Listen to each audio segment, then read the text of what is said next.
Welcome back. As the Israeli military pushes ahead with its offensive in Gaza, the US Secretary of State Antony Blinken is in Tel Aviv, where he's been holding talks with the Prime Minister Benjamin Netanyahu. Well, this is Blinken's fourth visit to the Middle East since the war between Hamas and Israel erupted in October. And this visit comes in the context of growing concern that the war could spread. It also comes in the context of growing international alarm at the humanitarian situation in Gaza. Well, Blinken has been calling on his Israeli hosts for a lasting, sustainable peace. In today's meetings, I was also crystal clear. Palestinian civilians must be able to return home as soon as conditions allow. They must not be pressed to leave Gaza. As I told the Prime Minister, the United States unequivocally rejects any proposals advocating for the resettlement of Palestinians outside of Gaza. And the Prime Minister reaffirmed to me today that this is not the policy of Israel's government. US Secretary of State Antony Blinken speaking there in Israel. Well, across the border in a village in southern Lebanon, 3 people were killed earlier on today when an Israeli drone hit a car.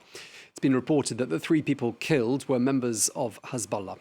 Well, this latest strike on Lebanese territory comes just after last week's killing of a Hamas deputy leader, Saleh al-Aruri. He was killed in the Beirut suburbs. And then yesterday, Israeli forces killed a top Hezbollah commander by the name of Wissam Tawil in another strike in the south of the country. Well, Hezbollah drones were fired from across the border in Lebanon today. They hit an Israeli military base. It is the first time the Iran-backed group has managed to hit that facility in Safed, which is about 15 kilometers from the Lebanese border. Well, this is seen as being a response to those recent Israeli assassinations in Lebanon. There are no reports, though, of any serious damage or casualties there at Safed. Well, we can speak now to Dennis Ross, who is a former special assistant to President Barack Obama and a distinguished fellow at the Washington Institute for Near East Policy. Thank you very much indeed for speaking to us. Antony Blinken's arrival there in Israel comes at a time of the highest death toll so far this year in Gaza, and also the highest, if not one of the highest, so far in the conflict in the ranks of the Israeli army. And I'm just wondering how, in that context, he hopes to produce any results whatsoever. Well, I think his preoccupation is probably twofold. One is to get more of a sense of what the direction is on the Israeli side for the war, the conduct of the war, the pathway forward, a sense of, what are the signs of progress on that pathway. The discussion of a day after strategy at this point is, I think, a little bit abstract, and it's not quite realistic, partly because we're not going to have a simple day after strategy where Israel suddenly declares, okay, it's all over, we've won. This is a process on the Israeli side because they're having to destroy 300 miles of tunnels, some built 30, 40, and 50 meters underground. You have a colossal city that was built underground. All of that material, cement, steel, electrical wiring, could have been of enormous use for an impoverished area like Gaza, but that wasn't Hamas's priority, and the Israelis are dealing with the effect of that, and that will take time. Partly, I think he's dealing with how do you begin to show that you are pacifying parts of Gaza, and what comes as you do. The other, I think, focus or priority is trying to prevent an all-out war between Israel and Hezbollah. And we're seeing a war that continues to be confined geographically, which is a way each side signals that it's not looking for an all-out war. The problem, however, is that geographic scope is slowly expanding, and the kinds of targets both sides are hitting are also becoming, I think, more important to each side. So there is a risk that this is a conflict that, though it's within bounds right now, might not stay within bounds. And I think here again, the Secretary is focused on how does he help to make sure we don't see an all-out war there. If you compare the two, it'll look, what happens between Israel and Hezbollah will be something that's far more intense.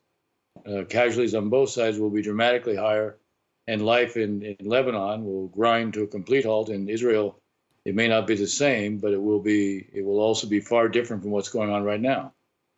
Yeah, it's almost as if each visit that Antony Blinken has been on to the region has been more complicated than the last for the very reasons you gave. Just when it comes back to the sort of pressure that Antony Blinken and the US President Joe Biden are under right now from all directions. I mean, we saw President Biden being heckled yesterday by pro-Palestinian supporters.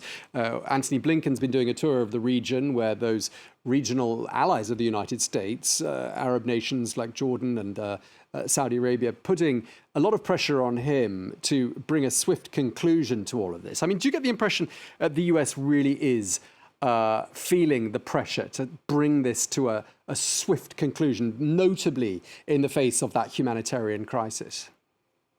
Well, I think for sure that there is pressure that is growing both domestically and especially in the Democratic Party's base. The pressure is not across the board, but certainly within the base, there's little doubt that there is a lot of pressure, number one. Internationally, and especially in the region, there is pressure. I think what the Secretary and the administration are trying to do is emphasize their concern about reducing the casualties, doing much more in the humanitarian area. You have a problem because those who are calling for a swift end of the war, if the war ends today, Hamas will be able to reconstitute itself. If the war ends today, Hamas will go back to trying to rebuild everything it's lost. It may take a lot of time because Israel has certainly weakened it, but their determination to rebuild is unmistakable. Their determination to focus on not rebuilding Gaza, but to rebuild a military wherewithal to attack Israel again is also not just proven by their words, but by their track record.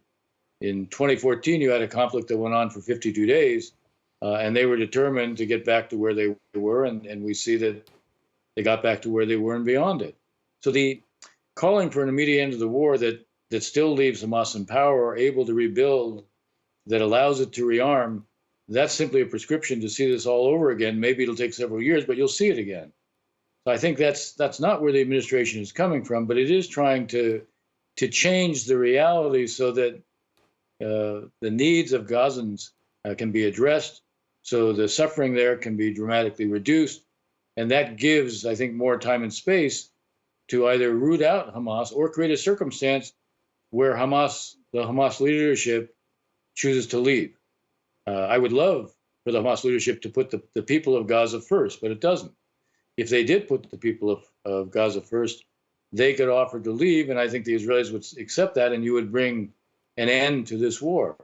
But that doesn't seem to be who Hamas is. They put the Palestinian public last. They put their aims of trying to eliminate Israel first.